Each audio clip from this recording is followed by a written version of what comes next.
তিনটা জিনিস যখন তুমি মারা যাবা, শুধুমাত্র এই তিনটা জিনিসই যাবে। আমার ভাই যে কাজটা করছে, নিজাম ভাই, সেই তিনটা জিনিসের ভিতরে একটা জিনিস সে পরিপূর্ণভাবে করে ফেলছে। কি? সদকায়ে জারিয়া। এক নাম্বার সদকায়ে জারিয়া। আপনি যদি মসজিদ করে যান, মাদ্রাসা করে যান, শুধু সেটাই না, আপনি একটা টিউবওয়েল লাগাই যান, আপনি একটা দুইটা গাছ লাগাই যান, হায়াত যতক্ষণ আছে। আমার এক মামা আছে সেলিম সাহেব, উনি একটা কথা বলে, আমার সেলিম মামা, যে মরবা তো মরবাই, মরার আগে একটু লইরা সইরা মরো।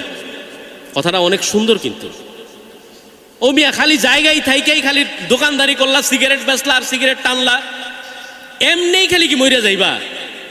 তোমার কি আর কোনো উদ্দেশ্য থাকতে পারে না? ও বাবা, তোমার কি আল্লাহ সিগারেট টানার জন্য দাড়িটা পাকছে, সেই দাড়িটা টান দিয়া, দাড়ির ফাঁক দিয়ে খালি সিগারেট খাইতেই আসো, খাইতেই আসো, খাইতেই আসো, এইভাবেই তুমি